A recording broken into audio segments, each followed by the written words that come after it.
What's up guys, I'm BTC. You'll always be safe and sound with the brand new Overwatch Rescue Healer concept, introducing Izaak.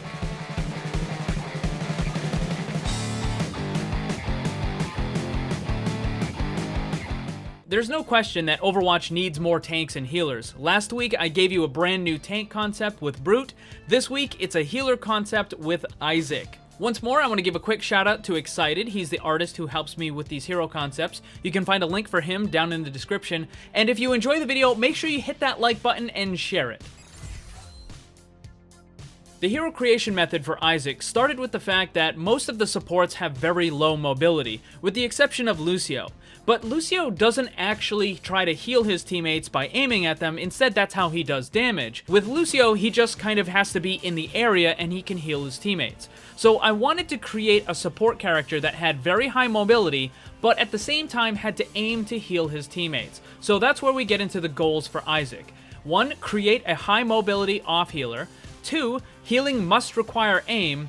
And 3. I also wanted him to provide some form of crowd control protection. Even when surrounded by the latest and most amazing technology, the old stories of the past continue to linger on. In a small home on the outskirts of a village in Poland, Izaak's grandmother would tell him tales from old folklore. Some were about heroes and monsters, while others were about magic and mystery. The story that Izaak always liked best was about the Karjalek. These were small people similar to dwarves that could be found in more modern storytelling. The Karjalek lived in mines and underground caverns, protecting the priceless gems and metal ores. Unlike other depictions of dwarves and mythical creatures, the Karjalek were not greedy and didn't try to keep the precious materials away from outsiders. Quite the opposite, the Karjalek would lead miners to locations with rich deposits of gems and ores. The part that Izaak liked the most was when the Karjalek would rescue miners who had been injured or gotten lost, guiding them safely back to the surface. Izaak's grandmother swore that one of his own ancestors, long since gone, had been rescued by a Karjalek. When the first Omnic crisis began, there were calls for all kinds of support: soldiers, engineers, scientists, and of course medics. Izaak had been working as a paramedic for the last few years when he saw a recruitment video for Overwatch's Disaster Rapid Response Team. They were looking for anyone that had previously worked in any sort of disaster or emergency relief, primarily firefighters and paramedics. There were images of destroyed buildings and battle-scarred cities. Izaak had always wanted to help people, and that's why he became a paramedic, but something about the video struck him harder than he would have thought. He saw an elderly woman being helped out of a crumbling building and was reminded of his own grandmother, who was now gone. He remembered the stories she told him next to the fireplace in their living room. He remembered the story of the Karjalek helping the lost and hurt get home safely. There was no doubt in his mind that this was what he was meant to do.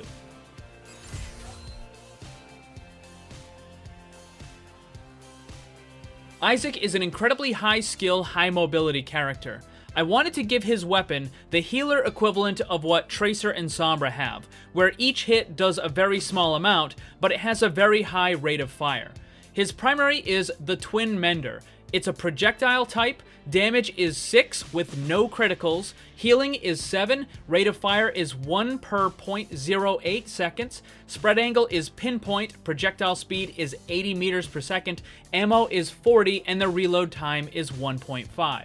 There are a couple of reasons why I decided to handle the damage the way I did. The first is that if he could land criticals, he would be doing just as much damage as a Tracer, and I don't want him to be a DPS, I want him to be a healer. If it was able to critical, I would have had to lower the damage down to something silly like 2 or 3 per hit, and I didn't want to do that. The other thing is that he functions the same way Ana does. His attacks will heal teammates and damage enemies, just like Ana. And because she can't land criticals either, I felt that there was kind of a standard that has already been set in the game, where if an attack can heal and deal damage, then it simply doesn't have the ability to critical. As for the healing per second, if you ignore reload time, it seems like it's quite high. It's about 88. But you have to keep in mind that first, it's a projectile, which means there's a travel time. Second, you're going to be in an area area where you're kind of a little bit away from your teammates, and we'll go into that in just a second here, you're going to end up missing a lot of your attacks. Not even the best player in the world is ever going to have 100% accuracy. Plus, the rate of fire is quite fast, so you're going to run out of ammo quickly. And that means you have to reload. And he's going to have to reload quite often. And that's 1.5 seconds of downtime. So when you factor in that it's a projectile, you're going to miss and reload quite often, his healing per second drops quite considerably. And he's not really a healer so much as he is an off healer. And now we get to his passive ability, which is the Wall Cling. The type is a self-movement, duration is until cancelled, the cooldown is none, and the effect is that you attach to walls.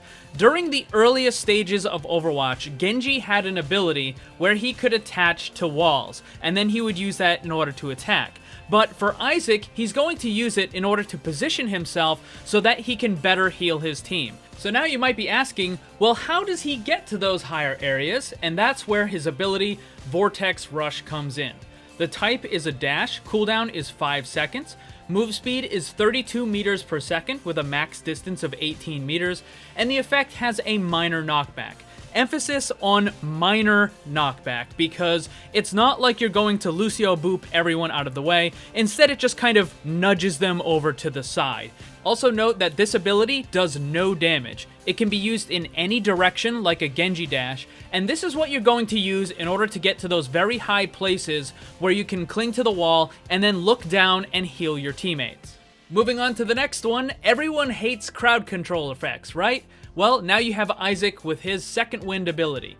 Type is a teammate buff, range is 30 meters, cooldown is 10 seconds, duration is 4 seconds, the effect is plus 50% movement speed, and crowd control immunity. Now, compared to what Lucio can do as far as speed buffs for your team, this is very minor because you can only hit one teammate, it's once per 10 seconds, so it's not like you're going to be able to make your team zip all around. But the big thing that I think a lot of people are going to like is the crowd control immunity. This is similar to Orisa's Fortify in that it has both proactive and reactive elements, but because it's being used on a teammate, it's a little bit better. For example, if Orisa gets stunned or if she gets put to sleep, she can't use Fortify to wake herself up. But with Izaak, if you have a teammate that gets put to sleep, using Second Wind on them will instantly wake them up. Or it will instantly remove their stun, or their frozen, or whatever other effects that they have. Because Izaak's healing per second is a little on the low side, closer to an off healer than a regular healer, but unlike Zenyatta, who has a lot of damage potential, Izaak's DPS is really low. He needed a little extra something, and that comes in with the Revitalize.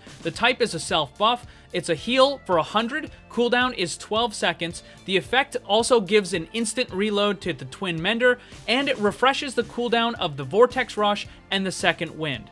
So, while his healing per second may not be the greatest, Izaak brings a lot of extra utility to his team. And that brings us to Izaak's ultimate, the Enhancement module. The voice line is "Job's not done yet." The type is a team buff, the range is global, duration is 8 seconds, and the effect is that the charging of all cooldowns, barriers, fuel meters is sped up by 50%. So let me go through this a little bit. The global range means that all teammates are affected by it no matter where they are on the map. And if they're already dead, when they respawn, they're going to get the benefit of it. But they're going to be in the spawn room, so it's really not going to help them anyways. And a little more explanation on the effect. The charging of all cooldowns is sped up. This means that something that would normally take 8 seconds is only going to take 4 seconds. And for the barriers, that's what Reinhardt and Brigitte have. When they drop their barrier, it will start to recharge at a certain rate, and now it's going to recharge 50% faster. The fuel meter is what Pharah uses for her boosters, Moira uses for heal, and D.Va uses for defense matrix. That also gets sped up by 50%. Ultimates or any ability with a global range are incredibly difficult to balance. It's super easy to make them overpowered. In fact, the first version of this ultimate also reset everyone's cooldowns, but that was just way too strong, so I had to scale it back a little bit. This ultimate is always going to be at least a little bit useful, because even if your team is incredibly uncoordinated, they're still going to be able to use their abilities a little bit faster. But I think where this ultimate truly shines is on a fully coordinated team. If you're able to launch into an attack, and as soon as your teammates start using their initial abilities, you fire off the enhancement module, everyone gets their abilities a little bit faster, and it puts you at an advantage in that fight. Your Zarya gets to use more bubbles than the enemy Zarya can, your Tracer is more mobile than the enemy Tracer, and your McCree can use more rolls and stuns than the enemy McCree. In a fully coordinated team at a high level of play, this ultimate would be amazing, but it's still going to be at least somewhat useful on the uncoordinated team in the lower bracket. One of the more common complaints I hear about healers in Overwatch is that they're boring and there's not a lot of stuff for you to do. But with Izaak, it's the exact opposite. You always need to be on the move. You always have to be using your abilities, you always have to be tracking your teammates. There's tons of stuff for you to do all the time. I think in the right hands, Izaak has the potential to be one of the best characters in the entire game. But I'm sure you guys have lots of questions, so make sure to leave them down in the comment section below. And if you enjoyed the video, make sure you hit that like button and share it. Thanks for watching, and if you'd like to see more, subscribe and hit that bell so you don't miss anything. Also, come hang out in my Discord server and my Twitch live stream. Special thanks to my Patreon supporters. If you'd like to see what kind of cool VIP rewards you can get, check the links down below. And remember, always blame the controller, because it's never your fault.